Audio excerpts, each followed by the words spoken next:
volta ao último bloco do Antenados na Geral. Olha esse mistério como é grande. A minha pergunta é a seguinte: Deus tem a sua revelação, que a Bíblia ele revela tudo, nem tudo. Está completo, o pastor falou que está completo no sentido que ele interpreta que ali está fechado, começo, meio e fim. Deus esteve no controle, tanto de quem escreveu, tanto quem compilou e quem fechou aquilo ali. Mas também existem coisas, talvez, de Deus que não foram reveladas ao homem, isso está até na Bíblia, que necessariamente Deus, se Ele quiser, Ele pode até revelar, mas isso não vai virar livro bíblico.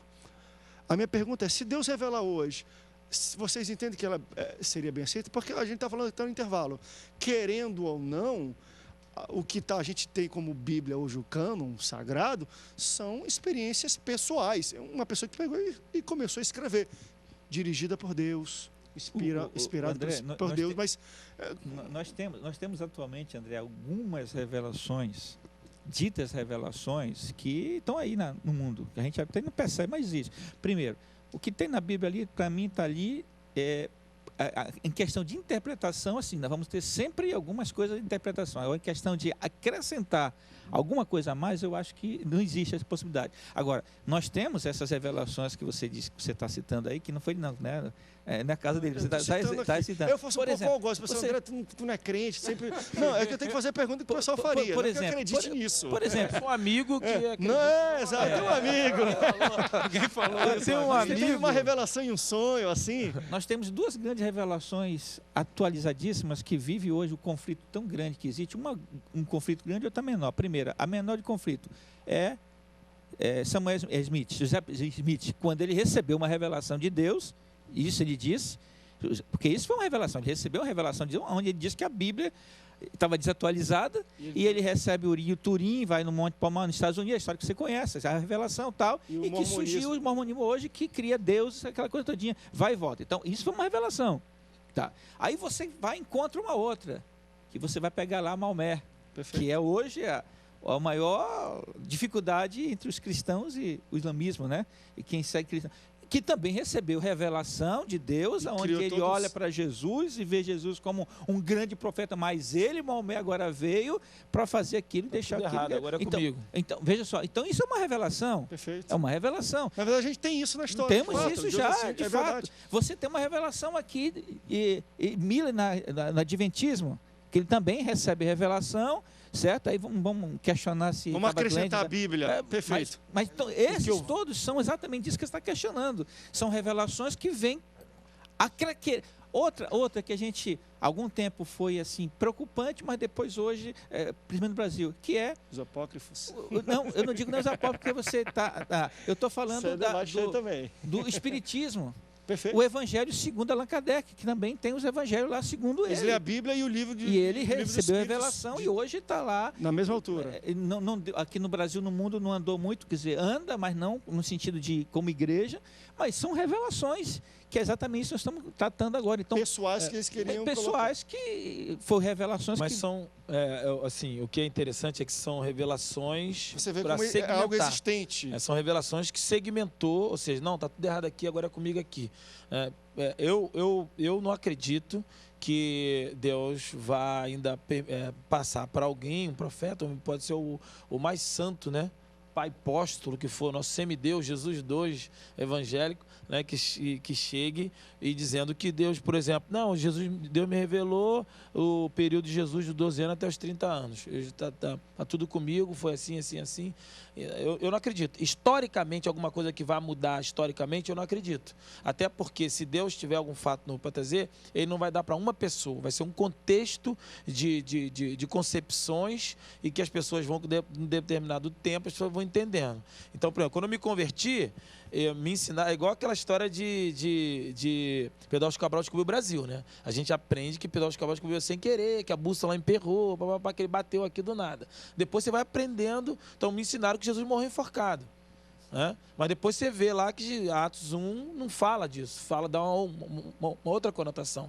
Então tem algumas coisas que Elias subiu ao céu no redemoinho, mas não foi. O redemoinho, ou melhor, subiu ao céu numa carruagem de fogo, tem corim e tudo. Depois você vai ver no texto, a carruagem separou e subiu no redemoinho. Né? A vara de Arão que foi lançada, de Moisés, mas foi a vara de Arão. Então são muitas coisas barbadas que a gente diz que na verdade a Bíblia não fala. A Bíblia trata de outra coisa. A realidade não é essa. interpretação Então, a interpretação vai mudar. Algumas pessoas vão trazer coisas novas, a forma de entender. Pô, caramba, pô, todo mundo pregou sobre Davi assim. Pô, aquele pastor trouxe uma revelação diferente, interpretação. Ali eu acredito. Que coisas novas, a partir de coisas que a gente já estava certo. Mas não queira acrescentar a Bíblia. Agora, coisas, fatos novos.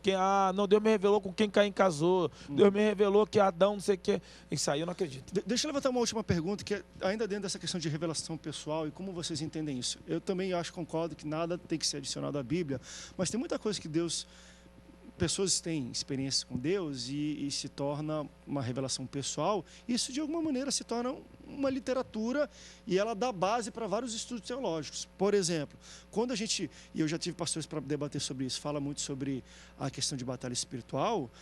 Eles pegam muita literatura de pessoas que tiveram experiência com Deus e foram para o céu e para o inferno. E o cara descreve a geografia do céu e a geografia do inferno. E isso, em cima desses livros e literaturas dessas pessoas, se fazem várias correntes teológicas da batalha espiritual. Vocês acham isso interessante? É possível, no entender de vocês, o cara ver como é que é o céu, ver como é que é o inferno, no formato de um corpo humano, e aqui, como é que você pode, assim... Eu sou meio cético quanto a isso, porque a Bíblia também fala com respeito a isso. Que... Não, mas não detalha muito. Dele, dá margem. Experiência é uma coisa. Quanto à experiência dele, acho que não tem, o negócio é pegar isso aí, transformar na doutrina e passar daí um segmento como tem vários. Não, ele pode ter a experiência dele, mas a experiência dele não pode ir de contra a Bíblia. Então, a Bíblia fala que ninguém viu o que Deus tem preparado para aqueles que o amam. Ué, como é que o cara vai ver? Ele viu que céu? Que nível de céu que ele viu? O primeiro, o segundo, o terceiro céu, qual céu que ele foi? De repente ele foi no céu que o paraquedista vai. Agora, no céu, eu creio que a Bíblia está falando. Ninguém viu. Ninguém sabe como que é. Você pode conjecturar como vai ser a rua de ouro, mas que você viu, não viu. Nem mistério isso, olha só. Não é mistério, né? Isso não é mistério, está desmistificado. Veja bem, olha só. Paulo, ele diz que foi o terceiro céu.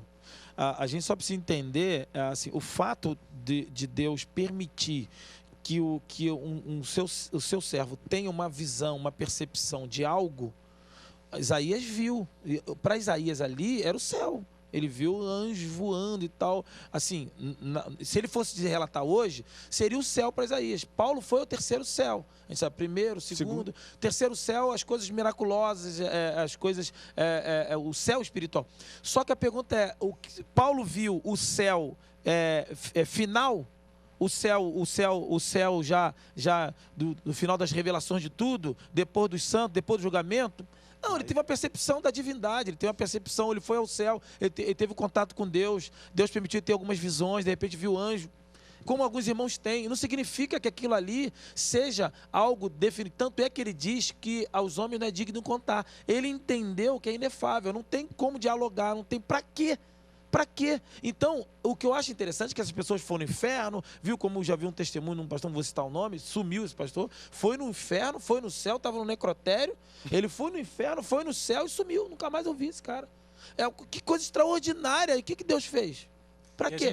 Então, Paulo vai dizer que é inefável. Extraordinário dessa não pessoa tem que sentido. Deus vai usar aí uma pessoa, quer dizer, essa pessoa que foi o céu e o inferno, tal, qual é o objetivo que Deus teria para fazer com a vida dele? O que é que trouxe de benefício? Na época eu me lembro que ele vendeu muito CD. Não, agora depois... Qual a relevância que isso tem? Não a gente começa a se cara, perguntar qual a relevância que isso tem, qual o acréscimo que isso tem à fé, que movimento isso pode trazer de benéfico para a igreja. Parece que a Bíblia é pouco, parece que o que está na palavra é pouco, tem que acontecer algo mais para a pessoa acreditar ou ter uma experiência mais marcante com Cristo. O que o senhor estava falando, acho que é o X da questão. Nós não precisamos de mais nada além da palavra de Deus. Não precisamos. E não tem. Você é finito e, às vezes, na maioria das vezes, quando dá esse espiripaque, né, que não é o do Chave, aquele que dá o piripaque é porque quer entender um Deus que é infinito. Que sempre existiu. Falar em que é alguma coisa além daquilo que a gente quer, eu recebi um e-mail um dia desses, acho que vocês têm recebido, né? Dizendo assim, olha, hoje o culto da minha igreja foi, Deus derramou poder tal, e falando, eu peguei, abri, a gente sempre, meu irmão, quando eu vi aquilo ali, eu digo, aquilo ali é a presença de Deus, Não tem nada de cristianismo. As pessoas todas de gravata, tá? Uns de paletó, e simplesmente o camarada se jogando no chão, as mulheres de perna aberta, e ele passando por debaixo das pernas das mulheres, numa igreja. Entendeu? Tá aí na internet. Ele se balançando. Mistério. E ele, a mulher de perna aberta aqui, no Brasil. Tá? Aqui no Brasil? Aqui no Brasil. Não é fora, não.